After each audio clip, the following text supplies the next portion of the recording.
We will now build a tracker for managing project tasks that are similar in kind and higher in number. 10, 20, 30 tasks of a similar kind, for instance. Examples can be found in almost any type of project. The montage of interior doors by the carpenters in a construction project, the documentation of process flowcharts by a business analyst in a Lean Six Sigma project, the creation of user accounts by an IT support specialist in a software implementation project, and so on. As we said, similar or identical types of tasks. Let's open Excel. As a first step, we will again respect the best practice of marking your whole sheet in white and adapting the first row and column. Then, we need to create our tracker column by column. In this case, we will have more rows, hence I will number them and have the first column as number marked with N, for example. We will format the column title as we did in the previous lesson. You can write the numbers below by typing 1 and 2 in the first two cells, then select both cells and drag down. Excel understands you want to create a list, so populates and gives you the sequence. Let's say we have 19 tasks here. For this table, we will apply all borders from the Borders menu on the Home tab. And we will optimize the column width by double-clicking on its right border above, like that. The next column is the task name. Note, it is very important to add a name that is not confusing, so remember to always name the tasks clearly. Use the documentation of process flowcharts by a business analyst in a Lean Six Sigma project as an example. Assuming the processes are related to the F&A department, we list the exact names of the processes.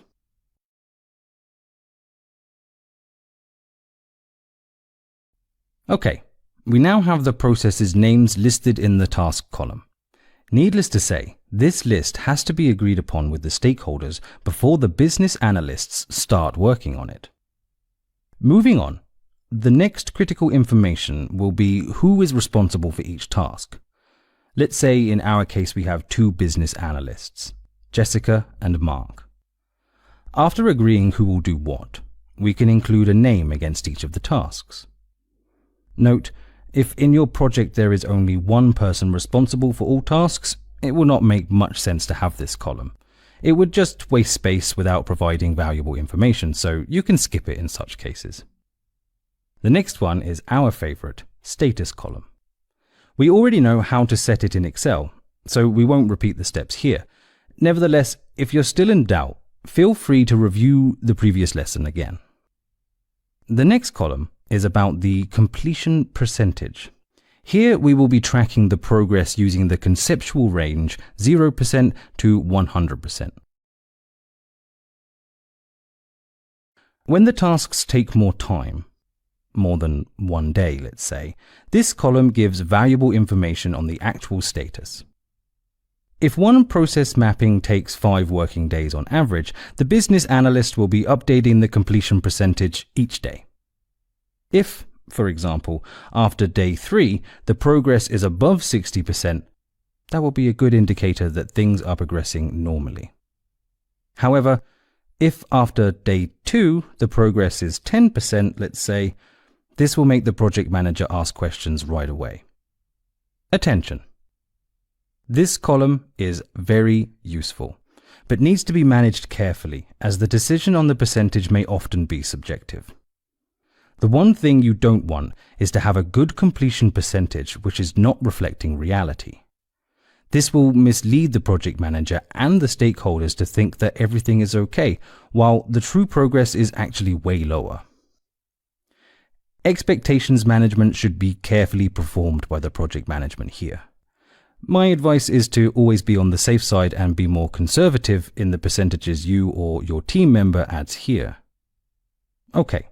With the percentages in place, we can calculate a total number, indicating the overall progress so far.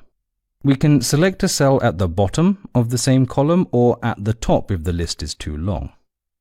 We will use the average formula in Excel. Type equals and then average. Now you need to select the cells for which the average will be calculated. Select all completion percentage cells. When ready, click Enter. There you have it, an overall completion percentage number. Attention! This total will be correct if the tasks are very similar in terms of effort needed to complete one. If the processes in our case take about 5 days each, the overall completion percentage will be realistic. However, if some of the processes take 2 days and others take 10 days, the simple average will not be a correct representation of the reality. This needs to be taken into account when agreeing how to present progress in this way.